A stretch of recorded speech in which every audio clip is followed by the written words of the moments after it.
નમસ્કાર દર્શક મિત્રો, વિચાર કરો કે કોઈ વ્યક્તિ બાળપણથી જ પોતાના પૂર્વજોની જેમ દેવી દેવતાઓની પૂજા અને તીર્થયાત્રા શ્રદ્ધાથી કરતી હોય, છતાં પણ લાભના બદલે એને હાનિ જ થતી હોય.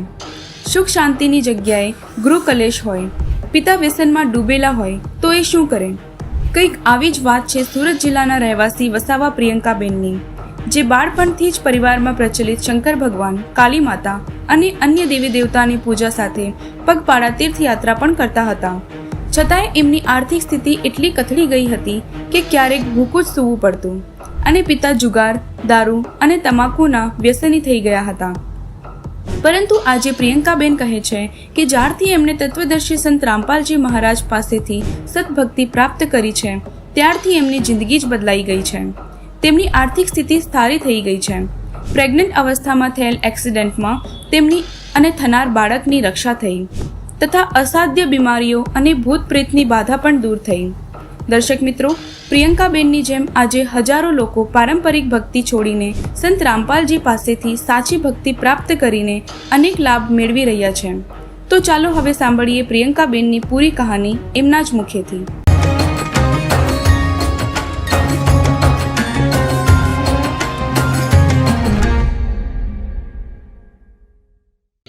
નમસ્કાર બેન, સર સાહેબજી, તમારું નામ શું છે અને તમે ક્યાંથી આવ્યા છો? મારું નામ વસાવા પ્રિયંકા છે. હું સુરત જિલ્લાના નાના બોડસરા ગામથી આવી છું. બેન, તમે સંત રામપાલજી મહારાજ પાસે નામ દીક્ષા ક્યારે ગ્રહણ કરી? સંત રામપાલજી મહારાજ પાસે નામ દીક્ષા 3 નવેમ્બર 2019માં લીધી. સંત રામપાલજી મહારાજ પાસે નામ દીક્ષા લેતા પહેલા તમે કઈ ભક્તિ સાધના કરતા હતા? સંત રામપાલજી મહારાજ પાસે નામ દીક્ષા લેવા પહેલાં જે અમારા પૂર્વજો ભક્તિ કરતા હતા તે જ ભક્તિ અમે પણ કરતા હતા. જેમ કે શંકર ભગવાનની ભક્તિ, મહાકાળી માતાની ભક્તિ, મહાકાળીના દર્શન માટે જતા હતા, પગપાળા જતા હતા, વ્રત પણ કરતી હતી અને ફાગવેલ, ડાકોર બધે જતી હતી, તીર્થધામ પર જે બી ભક્તિ મતલબમાં મારા મમ્મી પપ્પા લોકો બતાવતા હતા તે બધી જ કરતી હતી. આટલી બધી ભક્તિ કર્યા પછી તમને કયા પ્રકારના લાભ પ્રાપ્ત થયા? એટલી બધી ભક્તિ કરવા પછી તો લાભ તો કોઈ થયું નહીં, હાનિ જ થતી હતી. જેમ કે મારા પપ્પા ભુવા હતા અને એ પણ ભક્તિ કરતા હતા, પણ એમને બી કોઈ લાભ નહોતો. દારૂ પીતા હતા, બધી જ મતલબમાં જે બી કોઈ વ્યસનો હતી તે બધી જ વ્યસન કરતા હતા. એટલે લાભ તો કોઈ હતો જ નહીં. ધંધો પણ પપ્પાનો હતો, ધંધો પણ નહોતો ચાલતો. જેમ કે ભંગારનો ધંધો કરતા હતા પણ તે પણ નહોતો ચાલતો બરાબર. અને જેટલું બી મતલબમાં કમાય એટલું બધું જ દારૂમાં અને જુગારમાં હારી જતા હતા. જે બી કંઈ પૈસા કમાતા હતા તે બધા એમાં જ જતા હતા. અમુક વખત અમારે પણ ભૂખું સૂવું પડતું હતું. ગૃહ કલેશ પણ બહુ હતું. મારા પપ્પા કામ કરતા હતા અને પૈસા લાવતા હતા, તેમાંથી જુગાર રમતા હતા. તે જુગારથી બી મતલબમાં જુગાર રમતા હતા તેમાં બધા પૈસા હારી જતા હતા. તો બેન, તો પછી તમે સંત રામપાલજી મહારાજના શરણમાં કેવી રીતના આવ્યા? સંત રામપાલજી મહારાજના શરણમાં અમે એવી રીતના આવ્યા કે એક દિવસ એવો હતો કે મારા ઘરમાં કોઈ હતું નહીં અને મારી છોકરી 2 મહિનાની હતી. અને એ દિવસે મને એટલો બધો તાવ આવ્યો હતો, એટલો બધો તાવ આવ્યો હતો કે મતલબ મારાથી ઉઠાતું પણ ન હતું. એટલો બધો બહુ વધારે તાવ આવ્યો હતો. અને ગુરુજીનું, સંત રામપાલજી મહારાજનું સપનું મને એવું આવ્યું હતું. મેં પહેલાં જ્ઞાન નથી સમજતી. મારા ભગત બહુ કહેતા હતા કે તું જ્ઞાન સમજ, પણ મેં જ્ઞાન નથી સમજતી. અને સપનામાં મને એવું ભગવાને દેખાડ્યું કે તું તપસ્શિલામાં છે અને બીજા બધા ભગતો ભક્તિ કરીને પાર થાય છે, પણ હું અહીંયા જ હતી. હું ભગવાનને બહુ પાડતી હતી કે મને આમાંથી કાઢો ભગવાન, મારાથી નહીં નીકળાતું, મને કાઢો આમાંથી. પણ નહીં નીકળી શકી. મેં સપનામાંથી બહાર આવી એવી જ મેં એટલી બધી તપેલી હતી. મારા હસબન્ડ બી કહેવા માંડ્યા મને કે આટલું બધો તાવ તો કોઈનો હોય નહીં શકતો, આટલો બધો તાવ કેમ છે? એમને એવું કીધું. મેં એમને કંઈ જવાબ ના આપ્યો પહેલાં તો. અને દંડવત પ્રણામ કરવા માંડી માલિકને. દંડવત પ્રણામ કરીને કીધું કે ભગવાન મને અહીંથી લઈ જાઓ સતલોક, મારે અહીં નહીં રહેવું. અને પછી મારા હસબન્ડને મેં કીધું કે મને સંત રામપાલજી મહારાજના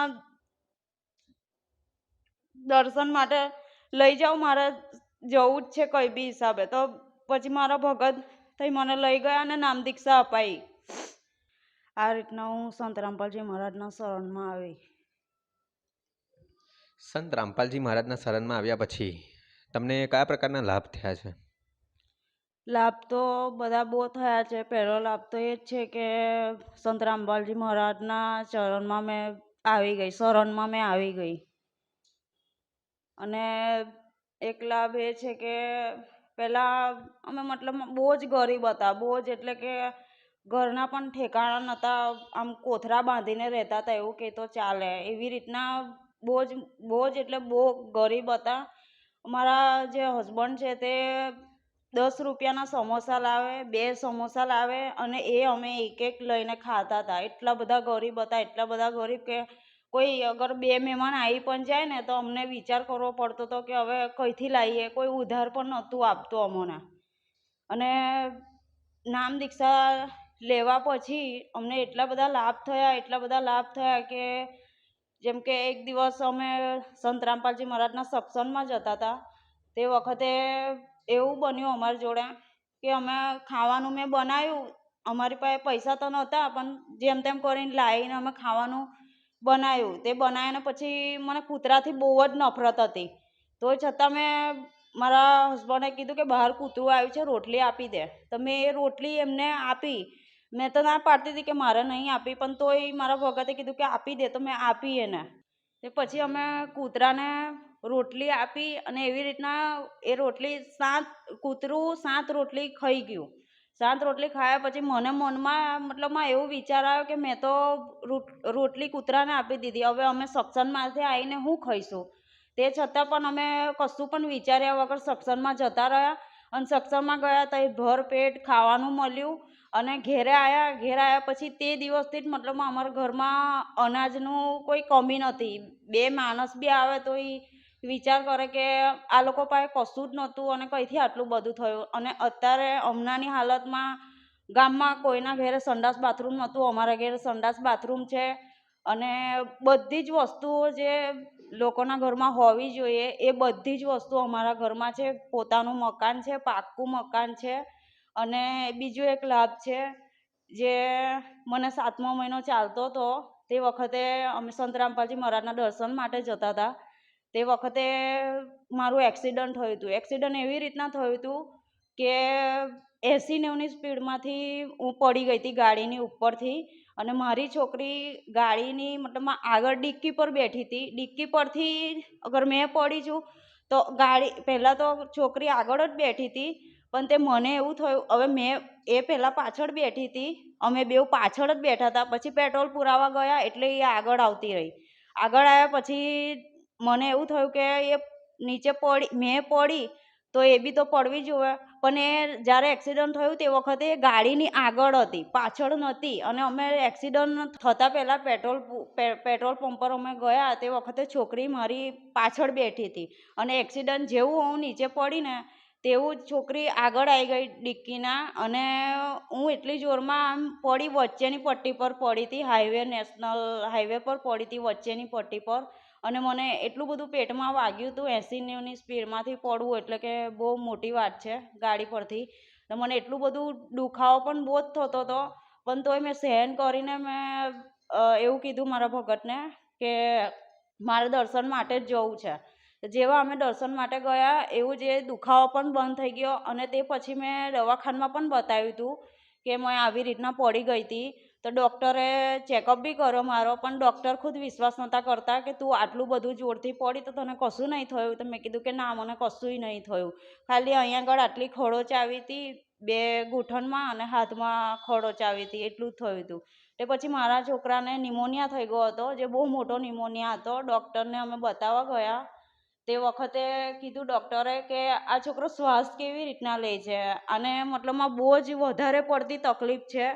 અગર આને તમે 1-2 કલાક પહેલાં ના લાવતા ને તો આ મરી બી શકતે, એવી રીતના કહેતા હતા. મતલબ જેવા અમે દવાખાને લઈને ગયા ને એવા તાત્કાલિક એને ઓક્સિજન પર મૂકી દીધો હતો. એનાથી શ્વાસ જ નહોતો લેવાતો. અને છોકરાને મતલબમાં ડૉક્ટરે જે દિવસે દાખલ કર્યો તે દિવસે રિપોર્ટ કાઢ્યો તો આ રિપોર્ટ આવ્યો હતો. અને તે પછી ડૉક્ટરે કીધું હતું કે તમારા છોકરાને 3-4 દિવસ લગીને તો ઓક્સિજન પર મૂકવો જ પડશે. પણ તે સંત રામપાલજી મહારાજની દયાથી એને 2 જ દિવસમાં ઓક્સિજન પરથી કાઢી લીધો હતો અને કમ્પ્લીટ રીતના બધું થઈ ગયું હતું ગુરુજીની દયાથી, સંત રામપાલજી મહારાજની દયાથી. મને પણ ગર્ભાશયમાં ગાંઠ હતી. મને પહેલાં નહોતી ખબર કે મને ગર્ભાશયમાં ગાંઠ છે, પણ 3 મહિના લગીને કન્ટિન્યુ બ્લીડિંગ થયા કરતું હતું. તો મેં ડૉક્ટર પાસે પણ જતી હતી તો ડૉક્ટર મને દુખાવાની દવા આપી દેતા હતા, બ્લીડિંગ બંધ થવાની દવા આપી દેતા હતા. તે પછી બી મને શાંતિ નહોતી મળતી. પછી અમારા સંત રામપાલજી મહારાજને અમે પ્રાર્થના લગાવી અને કીધું કે મતલબ આ પ્રોબ્લેમ છે અમોને. તો એ ગાંઠ મતલબ કંઈ પણ દવા કર્યા વગર, ઓપરેશન કર્યા વગર, ગાંઠ તો ઓપરેશન કર્યા પછી જ નીકળે, પણ એ યોની માર્ગથી એ ગાંઠ નીકળી ગઈ હતી.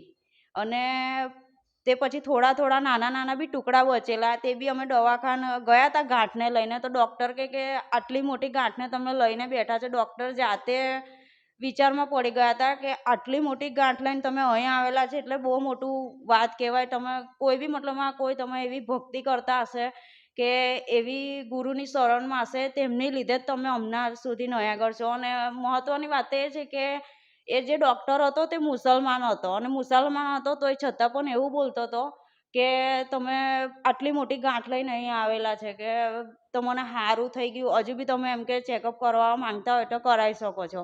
ચેકઅપ તો મેં નહીં કરાવ્યું, કેમ કે અમારા ગુરુજી પર અમને, સંત રામપાલજી મહારાજ પર અમને વિશ્વાસ હતો કે ભગવાન હવે આટલી મોટી ગાંઠ કાઢી છે તો આટલા બી બીજું બી જે હશે તે બધું નીકળી જશે. તે પછી નાના ગાંઠના ટુકડા હતા જે અંદર બનેલા હતા, તે બી બધા ગાંઠના ટુકડા નીકળી ગયા હતા આપોઆપ. એવી સંત રામપાલજી મહારાજની દયા અમારી પર થઈ.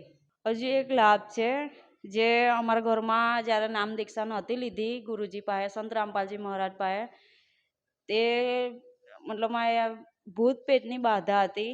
તેમાં એવું થતું હતું કે ઘરમાં મારી પાછળ કોઈ ચાલતું હોય, મેં જે કરું તે એક્ટિવિટી કરતું હોય, અને અમુક વખત એવું બી થતું હતું કે બહાર નીકળું કંઈ પણ કરવા માટે તો દેખાઈ જાય, આમ પાસે આવે ને એટલું આમ બીવડાવે એવું લાગે. મારા ભગત મારા હસબન્ડ જે છે તે નોકરી પરથી 11 વાગે આવતા હતા, એટલે મેં એકલી જ હતી ઘરમાં, તો કોઈ રહેવાવાળું હતું નહીં. ને મેં કહું બી કોને કે મારી જોડે આવું કશું થાય છે, તો હું બાજુના ઘરમાં જતી રહેતી હતી. 12 વાગે લગીને મેં બાજુના ઘરમાં જ, મારા જે માસી સાસુ છે એમના ઘરમાં જ હું પડી રહેતી હતી. અને એ લોકોને પણ મેં કહેતી હતી કે મારી જોડે આ વસ્તુ ઘરમાં થાય છે. અને એટલું બધું મતલબમાં બહુ અંદર શરીરમાં પણ આવી જતું હતું કોઈ વાર તો, અને બીવડાવતું હતું બી એટલું બધું કે શરીરમાં પણ પ્રવેશ કરી જતું હતું. તે પછી નીકળી જાય ને તો હું મારા હસબન્ડને કહેતી હતી કે આ મારામાં આવું શરીર મતલબ એકદમ ઢીલું પડી જતું હતું, ઠંડુ પડી જતું હતું. તો મારા હસબન્ડને મેં કહેતી હતી કે આવું કેમ મારી અંદર થાય છે. તો મારા હસબન્ડ કહેતા હતા કે તું મને મારતી હતી, આવું કરતી હતી, તેવું કરતી હતી, ગાળો દેતી હતી, એવું બધું કહેતા હતા. અને મેં એમ કહું કે ના, મેં આવું બધું મેં શું કરવા હારું તમને મારવાની, પણ આવું બધું થતું હતું મારા જોડે. એટલે સંત રામપાલજી મહારાજના શરણમાં આવવાથી આ પ્રકારના લાભ અમને થયા છે. બેન, તમને આજે ઇન્ટરવ્યૂના માધ્યમથી લાખોની સંખ્યામાં શ્રદ્ધાળુ તમને જોઈ રહ્યા છે, તો તમે એમના માટે શું સંદેશો આપવા માગો છો? સંદેશ તો મેં નહીં આપી શકતી. પ્રાર્થના કરી શકું છું કે તમે પણ આવો અમારા સંત રામપાલજી મહારાજના શરણમાં, અને તમને જુઓ કે શું કહે છે, પુસ્તકના માધ્યમથી જુઓ. સંત રામપાલજી મહારાજ પાસે નામ દીક્ષા કેવી રીતના લઈ શકાય છે? સંત રામપાલજી મહારાજ પાસે નામ દીક્ષા સાધના ચેનલ પર 7:30 થી 8:30 વાગે લગીને સત્સંગ આવે છે. તેમાં નીચે પીળી પટ્ટી ચાલે છે, એમાં સેન્ટરના નંબર લખેલા આવે છે. એના માધ્યમથી તમે નામ દીક્ષા લઈ શકો છો. ધન્યવાદ. સત સાહેબજી.